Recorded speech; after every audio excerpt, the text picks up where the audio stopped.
Y'all know what time it is. It is the In the Scope podcast with your boy Joshua M. Hicks, senior writer for War Media. You can follow War Media on all platforms: YouTube, Instagram, Twitter, you name it, War Media, and on all podcast platforms, War on Anchor. And you can follow me, your host, on Instagram and Twitter at Josh M. Hicks Media. And this guy, this guest that I got today, this dude's the real deal, man. He is the NCAA NBA prospect specialist. He is the owner of Sports Talk 2319, host of his own podcast, One of One Podcast. He's a former professional basketball player, and he's just a sports guru. He's an NBA guy. This dude knows what he's talking about, man. He is the real deal. I'm so blessed, honored, and privileged to have Rashad Phillips on my show today. Rashad, how you doing, man? I'm fantastic, Josh. Thanks for having me on the show. I'm excited. I've been watching you from afar. You're growing your platform, and I'm always happy to be a part of something like that. Now, I really appreciate that, man. That really means a lot to me. And I'm just going to dive right in because, you know, we got a lot to talk about. We just got a lot to talk about. So let's do it. I'm going to start off with just some March Madness stuff real briefly, just because I saw your manager post your bracket and you had 75% of these picks right. Yeah. I'm sitting there like, yo, that's crazy. That's bad crazy. Like, what was the one, I will ask you, obviously, because you know, put the bracket and stuff together, but for me, what was the process behind putting that bracket together? How did it go for you? Yeah. And who was the one person out of that entire March Madness that stood out to you, that really stood out to you, especially when it comes to the upcoming draft? Yeah, you know, for me, I'm really into college basketball. Like I just really love it. You know, as a kid, I've always been attracted to college basketball for some strange reason. I don't know, maybe it's the atmosphere. I don't know what it was, but as a kid, it's always been embedded in me to really study the college game. So nothing has changed in my adult years. So when I watch college basketball, I'm always trying to find and look and scour the landscape for players and teams and tendencies. So when March Madness comes, I've pretty much studied all the teams that are in the tournament. So I'm kind of able to tell you how it's going to play out because of me doing my homework of studying these teams from the beginning of the year. So that's kind of how I was able to, you know, hit on 75% of my picks. I knocked down, I think, 4 out of 5 upsets in the first round, which was like a record on FanDuel. So it was cool. But your second question, the player that really got my attention from start to finish was Davion Mitchell from Baylor. He was tremendous. And you know what? His backcourt mate, Jared Butler, I'll talk about both of those two. I was huge on Jared Butler last year. I made an entire thread about him on Twitter about how I believed he was ready for the NBA last year. So to watch him come back for another year and see his maturation game after game was tremendous to witness. But Davion Mitchell was the player that I just would watch and I would be in awe of his tenacity on the defensive side of the ball, his skill level offensively, his ability to draw contact and score, to make shots and play on the big stage. And we saw that throughout March Madness. And he was one of the main reasons why Baylor was hoisting up the trophy. And I believe he's going to be a top 10 pick because of it. Yeah, Davion Mitchell, what really stood out to me for him was his poise. He never looked like he was in a rush. It was like watching Dwayne Wade, a young Dwayne Wade when he played. How every time he dribbles the ball, he gets in a pick and roll situation, how he dissects the defense. Yeah. It was so smooth. It wasn't rushed. He got to his spots and he went to work. That's watching Davion Mitchell. I was like, that's scary to see, especially in college, compared to someone who's a Hall of Famer or going to be a Hall of Famer. That's really maturated that skill set really in the pros. Like to see that in college, to see that in college really impressed me. Yeah, that's just the evolution of the game. Like the kids are better than we were years ago, and they, when you're able to study those before you, it's a cheat sheet for you to be better than them. You look at, Kobe Bryant was able to study and mimic Michael Jordan. So there was things that Kobe Bryant can do better than Michael Jordan because he pretty much mimicked what Jordan did, So that's just how it works in evolution. Yeah, Baylor was such a really good team this year, and to watch them go through the Final Four and win at the dramatic fashion that they did, especially in that championship game against Gonzaga, that was very impressive. In that backcourt, yeah, it was something special. So I'm excited to see what that really looks like and from the NBA perspective. Mm-hmm. But since we just now talked about March Madness, let's actually transition to the pros. Yeah, talk about. I got to start off with my hometown Bulls, man. I'm from Chicago. You know how we do in the Chi. We got to talk about the hometown teams, right? So we got to talk about the Bulls. And obviously the Bulls have had a very up and down season, but they have a rising star in Zach LaVine that's been killing all season long. Finally got his all-star appearance. Yeah. And the Bulls traded at the trade deadline for Vucevic to pair those two. You give me that look like, I don't know. Like, I don't know if that should work. Like, is that a good pairing? Do you think that was a really good move at that time? Because as you can see, and we know it takes time for teams to gel and develop, especially in a crazy year and a time like this. But this Bulls team has shown some ups, some positives with that pairing, but also some negatives. So do you think that works? Yeah, the good, bad, and the ugly is what we've been witnessing with the Chicago Bulls. But I believe that Zach LaVine is a star in this league. I believe Vooch is a good player. See, there's a difference between there's average players in the NBA, there's good players, there's great players, there's stars, and then there's superstars. And LaVine, in my opinion, is a star, and Vooch is a good player. So I think the pairing's really good. I don't think that's the issue in Chicago. I really love Patrick Williams.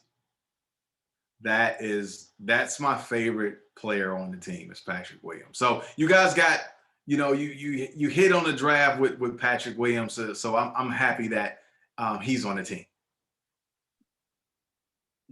Obviously Zach LaVine has a contract situation coming up this season. I think he has one more year left, and I know the Bulls are going to try to extend him, but knowing him, since he is an all-star, he may want to go after that max deal, which he has rightfully, has the option to do. Do you believe that the Bulls should keep him as the centerpiece of this foundation moving forward under this new management? Absolutely. I mean, you can't let a player like that walk. I mean, what he brings to the table, a terrific score from all three levels. He gives you, he's very clutch. He doesn't get enough credit for his clutch ability. When the game's on the line, you can put the ball in his hands and he'll deliver. We all know he's a tremendous athlete. He's a high flyer. So when you have those attributes as an NBA franchise, you just don't let those type of dudes walk. So if I'm Chicago, I'll do everything to try to keep him. If you keep Zach LaVine and you keep Vooch, you already got a rising star in Patrick Williams. What do you think about Kobe White? Because for me, much as I love Kobe, and I really do love Kobe, I don't think he's the point guard of the future. I think he's not. I think he's more of a Kyrie Irving-esque player. Don't do that. Don't do that to Kyrie Irving. I'm not comparing. Don't do that. For sure, but I'm talking. Yeah, I mean, Kyrie's on a whole nother level. We can't even discuss that. I guess I'm trying to say that he's not a traditional point guard. He's a scoring point guard. And that is something that, you can kind of debate from an actual point guard position and what the Bulls actually need. Is he the future? What would you do with them if you were the Bulls, especially heading into next season? Do the Bulls actually have to look for an actual point guard? What options do they Well, have? the issue is that he's not a point guard. That's the issue. And I think that's what's wrong with the management in Chicago is that he's miscategorized. He's not a point guard. He's a combo guard. There's nothing point about him. And I think that's the issue when you're drafting players and when you drafting them and trying to force them in a slot that they don't fit. He's not a point guard. He's not a shooting guard. He's a combo guard, which means he needs to be off the ball more than the ball is in his hands because he's more of a scorer than he is initiator. So that's the number one issue with it's not Kobe White's fault. It's the management and the coaches because they're trying to put him, he's a circle, but you're trying to jam him in a square. That's the issue. So when you look at Kobe White and Kyrie Irving, they're two different position of players. You got a combo guard and Kobe White, and Kyrie Irving is a hybrid guard. Like they're two different animals, like they're two different species. So that's the issue with Chicago is that, and a lot of times in the NBA is where people are trying to push these kids into slots that they don't fit. I'm gonna touch on that. I'm gonna touch that eventually, but I gotta ask you this question first. Sure. Who would be a good pairing, especially from a draft perspective, when you're talking about putting in the same court with Zach LaVine and Vucevic? Who is that guy that the Bulls should really look at when you talk about potentially for the draft? So you're basically saying who should the Bulls draft this year in the first round? If they get a top 15 pick, I believe that they should take Isaiah Jackson from Kentucky. Because the big mistake that Chicago made was trading Daniel Gafford. Huge mistake. So now you've traded Gafford, who is more like he's a center, but he has some sprinkles of a hybrid post. Chicago doesn't have athletic bigs at all. And the way the game is played today, you need athletic bigs. So when you look at Isaiah Jackson from Kentucky, Isaiah is a hybrid post. He's an athletic big. He's a rim runner. He's a shot blocker. He's a lot like Dennis Rodman with a sprinkle of Bam Adebayo. So if I'm Chicago and I get like that 11, 12, 13 slot, I will draft Isaiah Jackson. Everybody listening right now, you're listening to Rashad Phillips. Rashad, now let's transition into this position definition chart that you have. Yeah.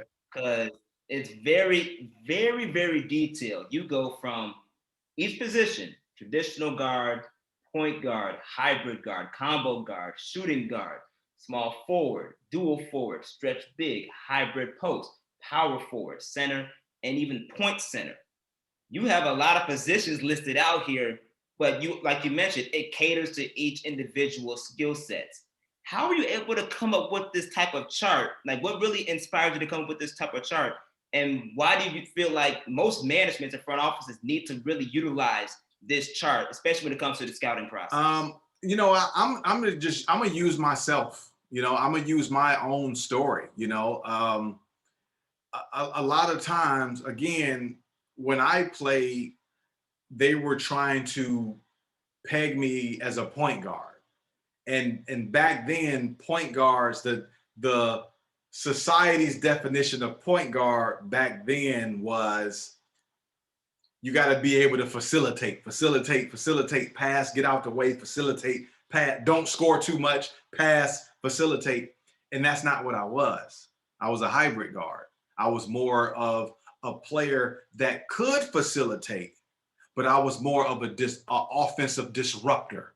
Hybrid guards are offensive disruptors, and that's what I was. And I just figured that the more that I watched the landscape of how the draft went, how scouting went, how players and kids would lose scholarships or couldn't fit, it's because we didn't have enough slots to put these players and match their skill set. So I was able to just do my research, and come up with a fabric tree where you can find who you are. It's just like the human race, right? You got dark people, you got medium dark people, you got light-skinned people, you got white people, you got albino, you got all these shades of beautiful people, right? And it's like we all fit somewhere in that slot. So when I look at sports, I'm thinking to myself, how come we don't have positions that fit the skills instead of trying to push players into these five slots? I just thought it wasn't the right way to look at the way the game has gone. That's a very good point, because I didn't play professional basketball, but I did play some college basketball my life. Yeah. And I realized that I had, as some would say, ideally, a smaller version of a Jamal Crawford skill set, where he can go to work, he can play the two guard a lot and make you dance. And every once in a while can run an offense, but he can really score the ball. That was Combo me. guard. I played, combo guard. But I played in a system where they just wanted me to be a shooter on the wing. See? So even though I can do that, that wasn't my best skill set. Exactly. You bringing this whole chart together really breaks down, what you're talking about. It's true. And I hope and I wish a lot of front offices and even coaches will understand that, so that when they set up their offenses, it can fit the skill sets that they have. And like you mentioned, Kobe White is a prime example of that. How Billy Donovan could change his offense a little bit to where it fits Kobe White. Instead of trying to make him a point guard. He's not Chris Paul. He's not Trae Young. He's not John Morant. Like he's a different slot than those guys. When you do the small amount of the scouting that you do, what are the things that you look for in these prospects? I'm always looking at style. I look at style and skill. Those are the two things that I always look at, because style is your fingerprints. They don't change. So I'm always looking at the style of the player, because once I find out the style of the player, then I'm able to give them an identity, and then I'm able to place them. That's why I've been so accurate in predicting how players are going to turn out, because I have my own positions chart. And now I'm just sharing that chart with the world to say, hey, this is how I'm able to predict how players are going to be, how they're going to evolve, because of this 12 position chart that I've created. Man, you speaking facts, bro. You speaking straight gems out here, man. I'm just telling you, No, that's real. And you can sit, and anybody listening to your show, you can tell them, get the position chart, sit back and just watch basketball, and then you'll be able to start charting, slotting different players. Like, oh, he's not a point guard. He's a hybrid guard. He's not a power forward.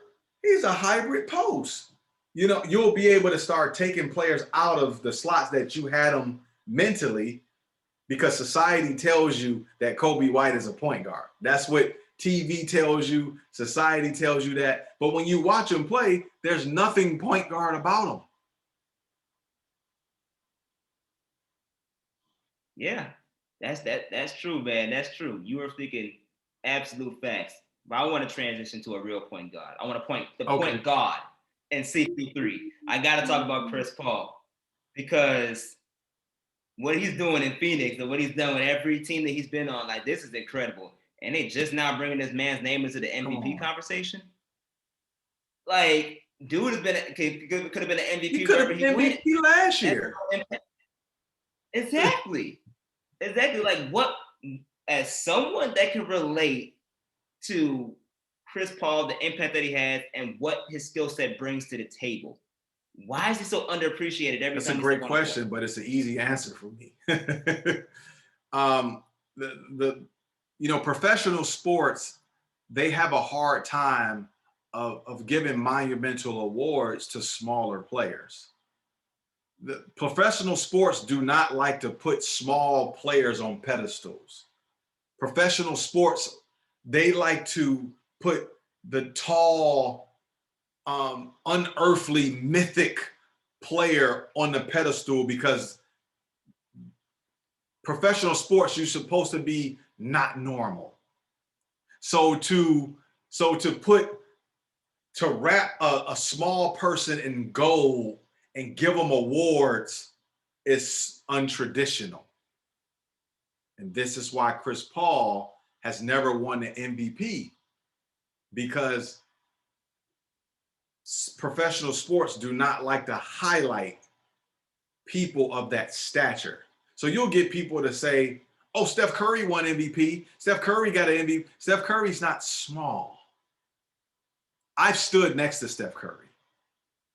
Steph Curry's just under 6'4". So he's not small. Chris Paul, I've stood next to Chris Paul. Chris Paul is like freaking 6 feet. Yeah. Yeah.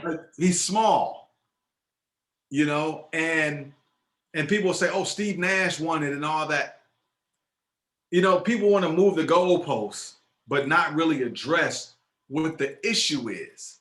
The most valuable player doesn't have to be the best player in the NBA. It should be given out to the most valuable player.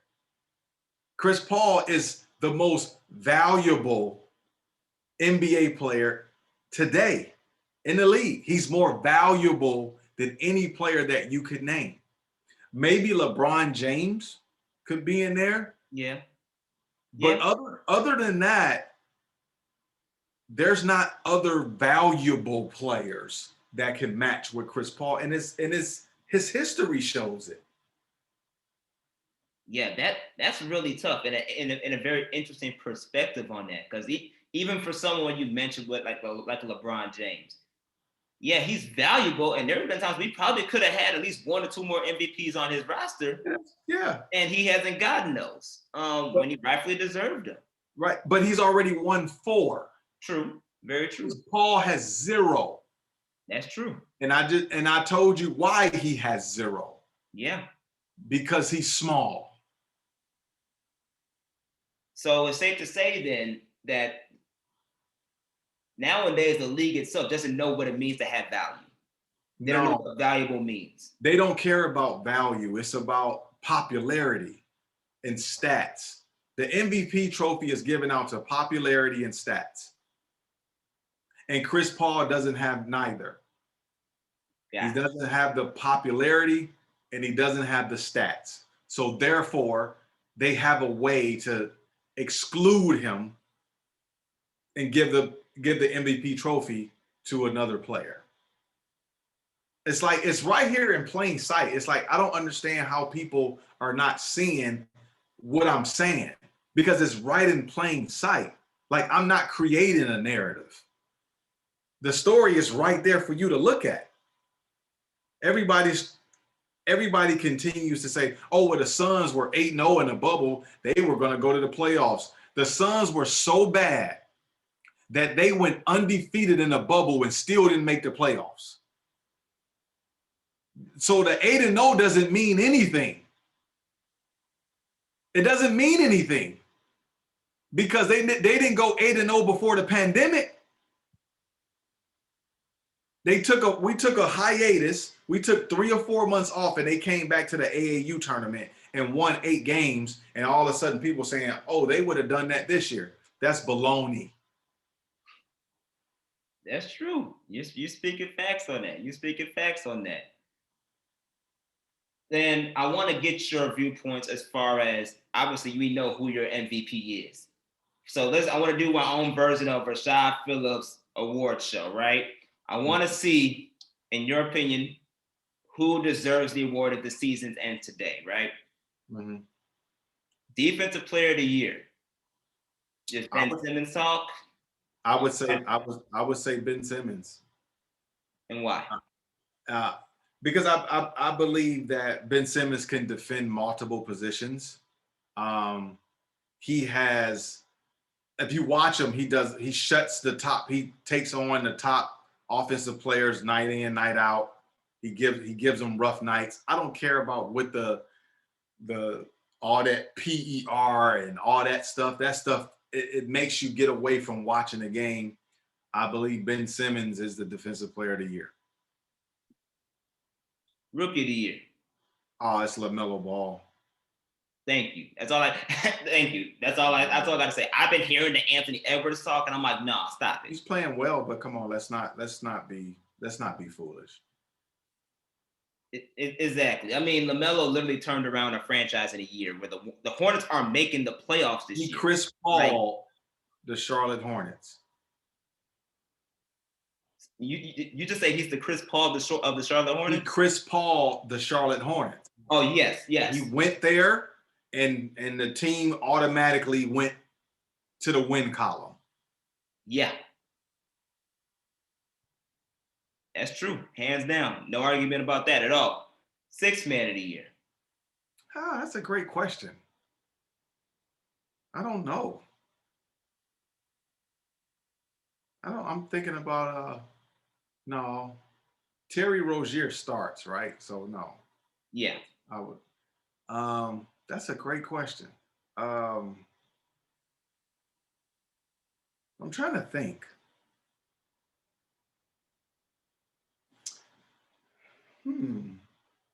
It was somebody I had on my mind, and I drew a blank, but it was a player that.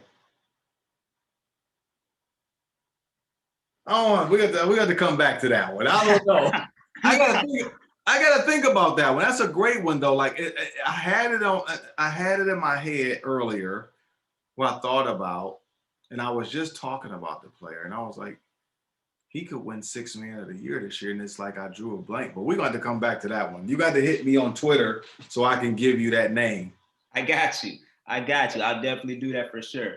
And everybody listening right now, you're listening to the owner of Sports Talk 2319, Rashad Phillips. Rashad, let's transition to the playoffs and what the ideal situation looks like right now, because I heard you briefly mention in one of your talking heads the play-in tournament's the AAU tournament.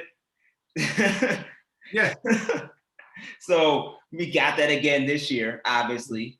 And you have teams that if they were starting right now from the 7th seed going through the 10th seed on both sides of the conference, you have the 7th seed starting with the Eastern Conference. You have the Miami Heat at 7. You have the Charlotte Hornets at 8. You have the Indiana Pacers at 9 and the Washington Wizards at 10. Does that look attractive to you? Like, do you think that looks like something that, can actually boost some ratings or anything? Because that's all I think the play-in tournament really is just boosting the ratings after what they lost. Yeah, I'm not really, I'm kind of like neutral with it. Like, I don't hate it. I don't love it. I'm just like, okay, whatever, y'all go ahead. Like, I'm really excited to see if Westbrook can get the Wizards, in the playoffs, though. I would really like to just see that, because I'm a huge supporter of Daniel Gafford. So I would love to see him in the playoffs with Westbrook. So that's just my biasness there. What about Russell Westbrook as a whole? Just because since he left Oklahoma City and the trio that he was in with, as far as Kevin Durant and James Harden, many could say he hasn't had that iconic playoff run. Yeah. To secure his legacy, especially when you talk about Hall of Fame legacy. I think he's a first ballot Hall of Famer, but I do think you're right when you talk about an iconic playoff moment. He could really do that. A lot of people don't know this. Russ was hurt in the bubble. Like, his knee was bothering him in the bubble. He wasn't 100%. I mean, you go back and look at the tape. He just didn't have his burst. He didn't have his explosiveness.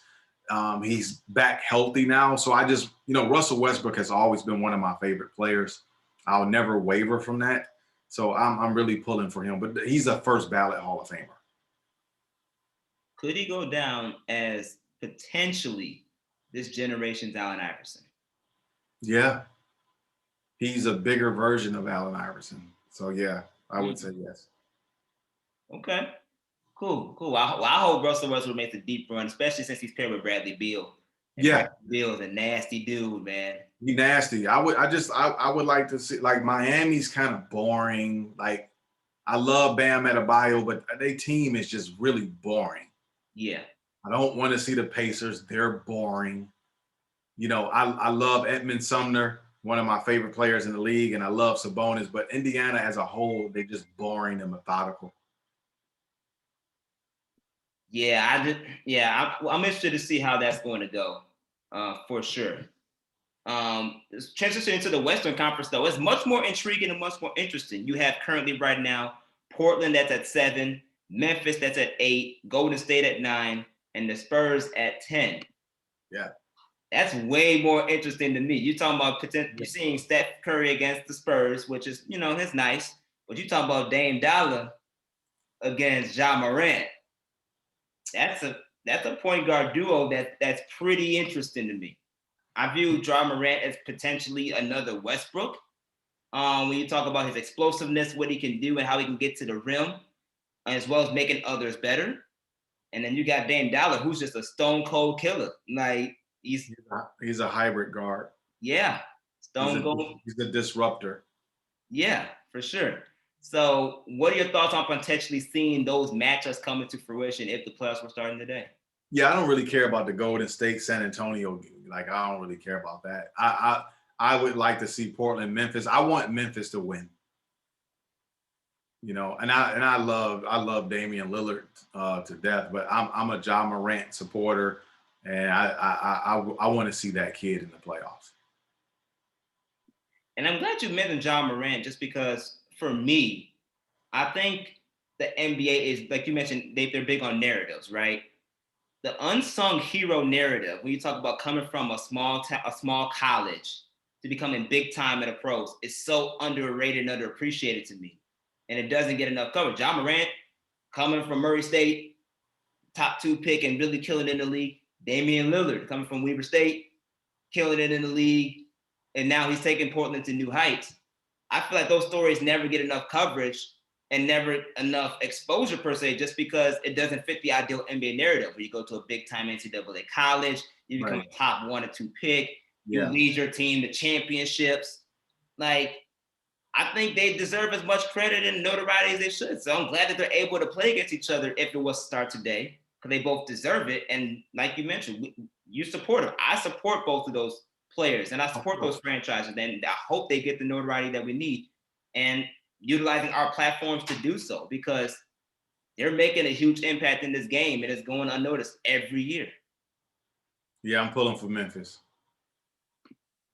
That being said, then obviously with the playoffs taking place soon, what are the teams that we should look out for as we prepare for the final stretch of the playoffs? What are the teams that we should circle heading into the playoffs? Atlanta. I saw you tweet about that, how you're a big Atlanta Hawks guy. Why Atlanta? They haven't been healthy all year. They're a 4 seed, and they've had the second most injuries in the NBA, and they're almost healthy. I think Atlanta and the Phoenix Suns are the 2 scariest teams in the playoffs. Okay. What about the Clippers? I mean, the Clippers they're slowly getting back to health. They did trade for Rajon Rondo, who I think will benefit. Yeah, but that's the typical TV narrative. Like, we already know about the Clippers. The TV talk about the Clippers every day. Like, they'll be there, they'll be there. But I'm not I'm not really sold on the Clippers. The Clippers, they just have to prove it. I'm not anointing the Clippers. I just can't do it. I can't do it. And Kawhi is one of my personal favorites, a friend of mine. I love Kawhi.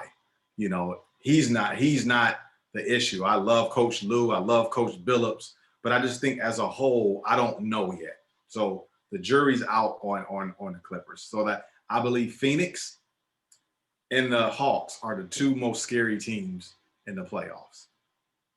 That's true. Well, hey, I feel you on that. Shout out to Nate McMillan and what he's done with the Hawks and turning that whole team around. And shout out to Monty Williams. That should be my Yeah, coach of the year. Coach, he should be yeah, coach of the year. he should be coach of the year. It Yes, shouldn't even be a discussion. exactly.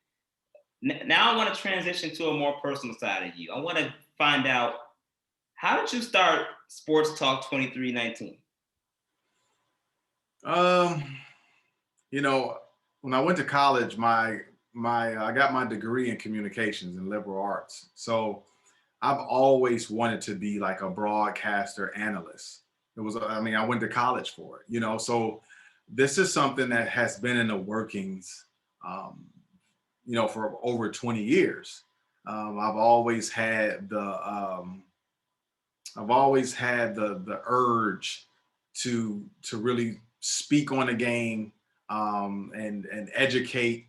I think I'm an educator by nature, and I just felt that I can create my own platform, to really echo the voices of the voiceless. Because when you turn on the TV and these other major platforms, they're not going to talk about certain players and certain teams. They're only going to talk about 5 or 6 teams every day. You turn on the TV tomorrow, they're going to talk about the Lakers, the Clippers, and they'll sprinkle one or two other teams in there, and the Dallas Cowboys and Tom Brady, and that's it. Like it's rinse and repeat. And I just wanted to create my own platform where I was able to be diverse, and have a lot of range, and given opportunities to each and every one that earns it. So that's why I kind of came up with Sports Talk 2319. And you also have a podcast called One of One Podcast. You've had some major guests on there, especially Big Perk, Kendrick Perkins, who's really blossomed since he's been in that TV analyst role. Yeah, Um, he's big time. yeah, he's been big time. Like, talk about adding your podcast to this platform that you have, that as far as putting your voices out for the unheard. Like, talk about how you're utilizing your podcast for that. Yeah, again, like for me, I just wanted, I call it the one of one, because you won't find a podcast like it. Like it's a space for me to be able to, not be filtered, and not have any agenda, and to be able to speak the purity of the game, and not get caught up in the goalpost moving narrative based sports world that we live in. I just wanted to give people a different, a fresh look, or organic look to sports, because we're conditioned to look at sports through one lens. One lens. You wouldn't believe how many people that I come across that just regurgitate what they see on TV without really paying it any attention. And for me, I just wanted to create another avenue where I was able to show people you can look at sports through another lens, and maybe even like it more. Well, hey, I've been, especially as of lately, I've been paying attention to what's been out there, and you are really speaking some real gems on there, and you keep it real, and it's part of why I was like, look, I got to get this guy on the show. I've heard you speak with other people, especially our guy Scoop B, and I was like, look, I got to get this guy somehow on my show to speak the real talk, because Yep. what you're talking about, and it's just like you mentioned, platforms like this, we creating a platform to speak the real truth, and that's what we're doing here. And I appreciate you coming on my show for that. If you mind telling though, for my audience, what you got coming up next that we should be able to look forward to? If you can, well, right now I have my new series called The Legend Circle, which is on Tubi right now for free. You can go on Tubi and look at my Legend Circle interviews. My first one is Isaiah Thomas, the great Detroit Piston.